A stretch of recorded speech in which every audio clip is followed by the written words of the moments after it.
The internet is completely wrong about the Lookout Cay versus Castaway Cay debate. Everyone calling Lookout Cay a logistical nightmare is either wearing the wrong shoes or just completely missing the point. We adjusted both islands back to back with a 2-year-old, a 4-year-old, and a 6-year-old. And what actually happens on the ground looks nothing like the comment section online. Let's break it down and settle this debate once and for all. Let's start with the biggest complaint you see online. The infamous walk down the Lookout Cay Pier. People talk about it like it is a cross-country marathon. Here's the real truth. The walk off the ship is not nearly as bad as everyone says, not even a little bit. In fact, if you actually measure the distance when you get off the ship to the first tram stop, it's very similar to the walk when you get off the ship at Castaway Cay and you make it to the tram as well. Now, not the first tram stop at Castaway Cay, I mean when you walk to where the first tram stop gets you. They're pretty similar. But here's where people are messing up on the walk. It's the footwear. Johnny always packs his slides rather than walking in them. Instead, he walks in his sneakers down the entire pier. Same at Castaway. He wears his sneakers when he disembarks off the ship all the way to our destination, and he just packs his slides with him so he can change into them. Do not let your family get off of your ship without the proper footwear. Whether it's sneakers or a good pair of slides or sandals, make sure they are Disney Park equivalent. It applies to both islands. You do not want to get off the ship and get blisters right away and then be on the island for the rest of the day in pain. Now, if you do choose to forego the tram on either island, Castaway definitely has the better setup. If you walk at Castaway, which is what we have always done, you don't lose a ton of time. Plus, it is an absolutely beautiful walk along the water. Whereas at Lookout, the walk is like 30 minutes, I've heard. Our most recent time at Lookout a couple months ago, we saw people walking instead of taking the tram. Plus, it's not really that pretty. Like, there's not much to look at. It's mostly just like shrubs and tall grass, so you're not getting the same views you get on Castaway if you walk versus if you walk on Lookout. Like, Castaway definitely wins there. Now, let's talk about the sand texture. I know it's an interesting thing to bring up, but we're gonna talk about it. One thing we definitely liked better about Lookout over Castaway is the sand situation. Lookout, even though they're both islands, is way less sandy overall than Castaway. On Castaway Cay, coarse, scratchy sand is literally everywhere and it gets into everything. On Lookout Cay, however, the walkways keep you out of the sand, and where there is sand on the beach where it's supposed to be, it is that powdery, soft pink sand that is just, it's amazing. And it feels so good on your feet. Because there is less sand to deal with on the main paths at Lookout Cay, we felt that Lookout was much easier to navigate with a stroller than it was at Castaway. Now, on both islands, you cannot take your stroller by the water. I mean, you could, but you can't, if you know what I mean. Now, I know some people have those special wheelchairs or maybe even strollers that have like the bigger wheels built for the sand, but if you have just like a typical stroller like we do, you really cannot bring it very far onto the beach. We will sometimes put ours like right on the edge of the sand, but like we can't like wheel it through the sand. It's too difficult on either island. But overall with the stroller, we just found that Lookout was much easier to navigate. Getting to the splash pad areas was easier, getting to the character spots was easier, getting to the food was just easier, just everything overall was a lot easier. Even the kids clubs, for example, during the open houses, you can actually take your stroller right on into the kids club at Lookout Cay versus at Castaway Cay, you have to park it outside Scuttle's Cove. Same thing with the sprinkler pads. You can take your stroller inside the sprinkler pad area, not like the actual sprinkler pad, but like you can bring it like pretty close versus at Castaway Cay, the Spring-a-Leak sprinkler pad, you have to park it outside of the area. Now, when comparing the actual beaches, there's definitely a lot more room to spread out on Lookout Cay versus Castaway Cay. We didn't find a beach spot for Lookout till probably like 11 o'clock or like even noon, and we had no issues finding our own spot with like hardly anybody around us at all. Like there was no one near us for like, not literal miles, but like for miles, we didn't have anybody nearby. However, on Castaway, we got to the beach pretty early. I'd say like no later than like 10, and we were just like surrounded by people. I mean, you really couldn't move without having someone like right next to you. However, what we do like better at Castaway is that in terms of the beach chairs, they are much easier to access. So when you see the beach, there's tons of lounge chairs, tons of beach chairs, and the ocean is right there.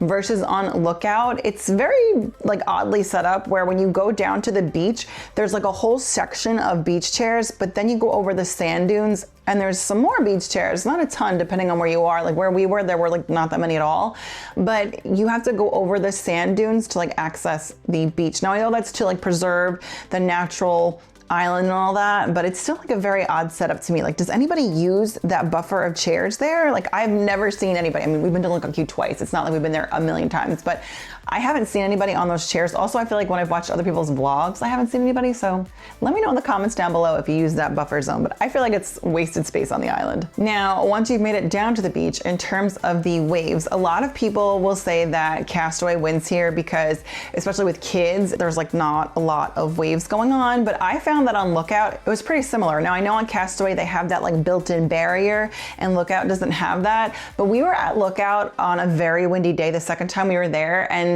the waves were really nothing. It wasn't like I couldn't let my kids go in the water. The waves are worse like where I live, and I live, you know, not far from the beach here in the Northeast, and like the waves are definitely way bigger and grander here. So I don't know. I don't really know if that is a win for Castaway Cay. I kind of feel like they're equal there because I don't really think that the waves were that different. Now, if you have little ones, I highly recommend checking out the kids club on both islands. But I will say Sebastian's Cove at Lookout Cay is far superior to Scuttle's Cove at Castaway Cay. The splash pad at Sebastian's Cove is way bigger, way more interactive, like much cooler to look at, and it's surrounded by sand. This was a complete game changer for us because my kids could play in the sand and then easily rinse off. Like, it was awesome. So my kids really enjoyed going into the sand, getting their hands like all sandy, and then like being able to rinse off in the splash pad. Now, the sprinkler pad in Scuttle's Cove at Castaway, it is much smaller. It's pretty similar to the Spring a Leak splash pad that you can access at any point, but it's one of those where it's like flat and just has like the sprinklers coming up from the grounds. And while it was great, my kids really enjoyed themselves, it just like, you know, pales in comparison to Sebastian's Cove. And also it's like sort of fenced in, like there's not like a gate to get in and out, but it is fenced in. So my daughter wanted to play in the sand, but she had to sit like on the other side of the fence. So I had to like stand with her to keep an eye on her versus like where you could be at Sebastian's Cove and like kind of go between the sand and the sprinkler pad. So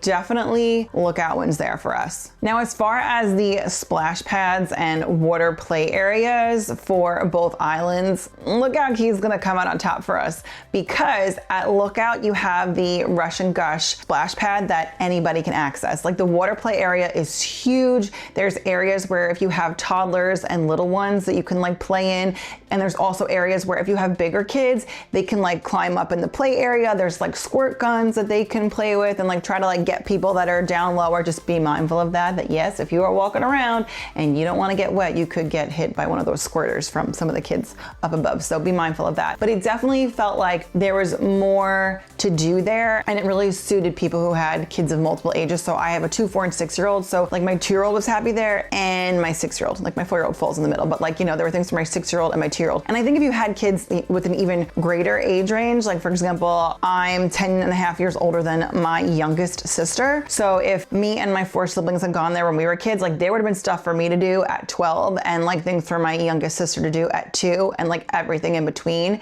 Whereas at Castaway, you just had that Spring a Leak and it's not much to do. Or they do have the Pelican's Plunge at Castaway, but you have to swim to it. Both swim areas are like play areas you have to swim out to at Castaway. So if you have little ones who can't really swim, even if you have life vests or whatever kind of floating, you know, materials you choose to use, it still is a bit of a challenge to get out there. Also, you have to get like completely wet. Whereas at Lookout, you could play in the sprinkler pad and like not have to worry about like getting submerged in water. So I do like Lookout better for that. Yes, it's very cool at Pelican Plunge and those play areas at Castaway. But in terms of if you have a family with kids with multiple ages, I definitely think Lookout wins there. Now let's talk the shaded game pavilions. The Into Shade Pavilion at Castaway Cay is far superior to the Play Pavilion at Lookout Cay. If you need a highly functional spot to get your kids out of the shade but still keep them entertained, Into Shade wins by a landslide. You have basketball hoops. They even have a smaller one for kids who are shorter. Like that's what my kids always play on. They have foosball, they have pool. It's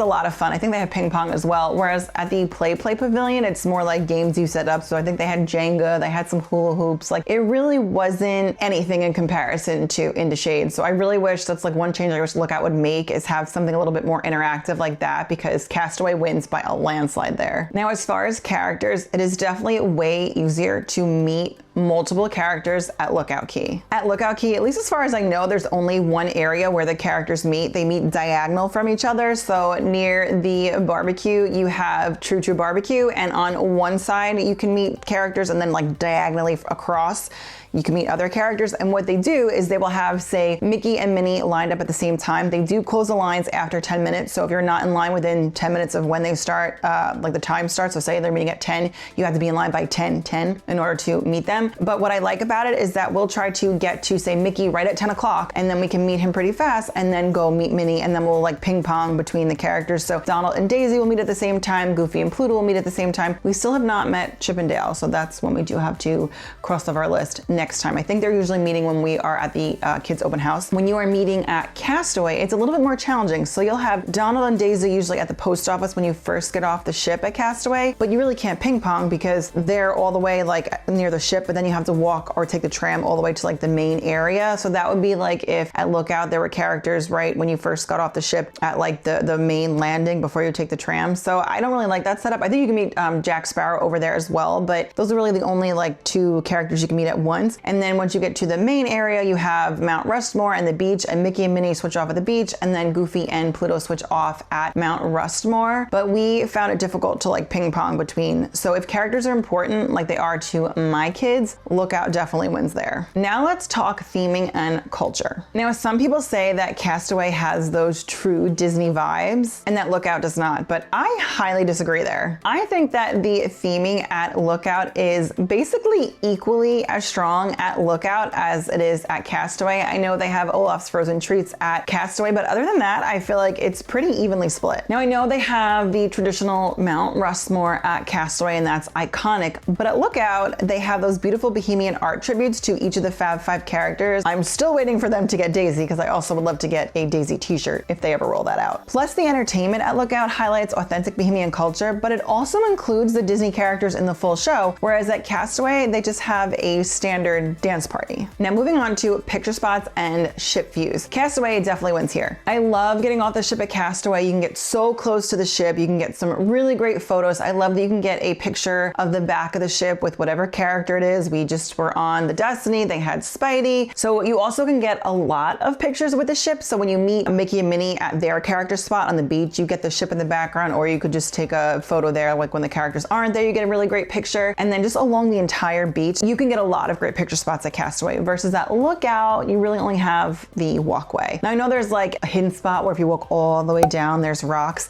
I actually saw on our Z-Roll, they showed that there was like this little hidden spot where you could take a picture with the ship in the background, but you have to walk really far, it seems. So for the average person, you can definitely get better pictures of the ship at Castaway versus Lookout. Let's talk food. So the barbecue is somewhat similar between islands, but I think that Lookout is far better, like far better. At Castaway, my kids won't even really eat the food. They'll eat the soft serve. We'll have plenty of soft serve on both islands, but generally we will skip the food at Castaway and just get back on the ship and enjoy the pool deck food. Versus Lookout, we will eat the food there. We love True True Barbecue. We think that there are more, I don't know, there's more options. There's just better options. Even like the chocolate chip cookies I think are better. So Lookout, I think the food is just tastier. I think there's more options, better options than Castaway. Like we could just like take or leave the food at Castaway. We'd much rather be eating on the ship with the pool deck food. Now, this is definitely going to be a hot take. As far as the layout at Lookout and Castaway, I've seen a lot of people say that they like the layout better at Castaway, that they feel like it's more compact, but Johnny and I completely disagree here. We think that the layout at Lookout is just much better and much more well thought out, because